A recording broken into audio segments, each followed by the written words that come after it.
திருப்பத்தூரில் நடைபெற்ற வருமான வரித்துறை சோதனை என்னை பழிவாங்க திமுக அரசு வருமான வரித்துறை மூலம் என்னுடைய உறவினர்கள் வீட்டில் மருத்துவ செலவுக்காக வைத்திருந்த 45 லட்சம் ரூபாய் பணத்தை எடுத்து சென்றனர் என முன்னாள் சட்டமன்ற உறுப்பினர் KG ரமேஷ் பேச்சு.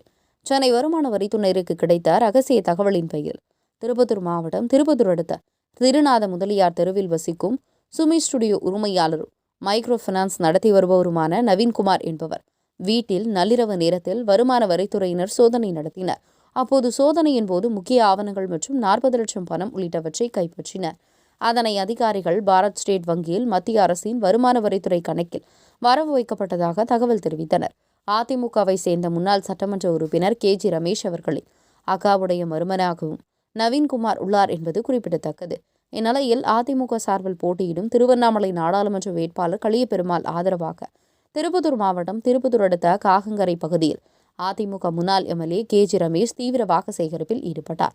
அப்போது மேடையில் பேசிக் கொண்டிருந்த KG ரமேஷ் என்னை பழிவாங்க திமுக அரசு வருமான வரித்துறை மூலம் என்னுடைய உறவினர்கள் வீட்டில் மருத்துவ செலவுக்காக வைத்திருந்த 45 லட்சம் ரூபாய் பணத்தை எடுத்து சென்றனர்.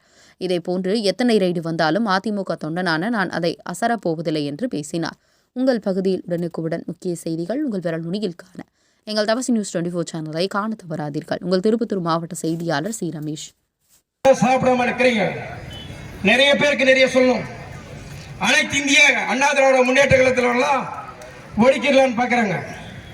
நேற்றுக்கு காலையில் 9 மணியிலிருந்து ராத்திரி 1 மணி வரைக்கும் எனக்கு மூத்தவரின் சகோதரி ரேவதி வீட்டில் ரைடு. இங்க இருக்கிற நிறைய பேருக்கு தெரியும், வேப்பச்சந்திர ரெட்டி இறந்தார். அவருடைய சகோதரியோட சுசிலம்மா அவங்க மூத்தார் பையனுக்கு எங்க அக்கா பொண்ணு கொடுத்துருக்குது.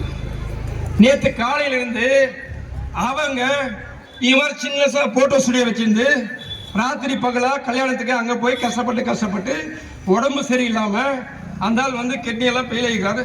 ஹாஸ்பிட்டலுக்காக ஒரு அமௌண்ட் எதாவது ஆயிடுமா அப்படின்னு கடன் வாங்கி காசு வச்சிருக்கிறாங்க. 45 லட்சம் ரூபாய் என் காசு நினைச்சு அவருக்கும் அரசியலுக்கும் சம்மதமே இல்லை. போட்டோ எடுத்து ராத்திரி பகல் தூக்கு கிட்டவங்கள 45 லட்சம் ரூபாய் நேற்று காலையில் 9 மணிக்கு ஆரம்பிச்சு ராத்திரி 12:45 மணி வரைக்கும் ரைடு நடத்தி அந்த புள்ள இன்னைக்கு நாளைக்கு குழந்தை பிறக்கிற கண்டிஷன் இருக்கிறவங்க உட்கார வச்சு நீ அனைத்து இந்திய அண்ணா திராவிட முன்னேற்ற கழகத்தை தொண்டனை அழித்து விடலாம் நினைக்கிற திமுக ஒரு தொண்டனை கூட நீங்க அழிக்க முடியாது. நாங்க வாழை போல வெட்ட துளுத்து வந்துனே இருப்போம். எத்தனை ரைடு வந்தாலும் இந்த ரமேஷ் சமாளிப்பான். 5 முறை நான் ரைடு பண்ணிக்கிறீங்க. எத்தனை ரைடு என்ன வரட்டும், அத்தனை ரைடை தாங்கி எங்களை பழி வாங்கலாம். எந்த ரீதியிலும் பழி வாங்க முடியாது. என் அன்பு தாய்மார்களே, நீங்கள் எல்லாம் அன்பு சோழர்கள் கலியபெருமாள் அவர்களுக்கு நீங்கள் இரட்டையில வாக்களிங்க. ஒரு நாள் கொடுக்கிற 100, 200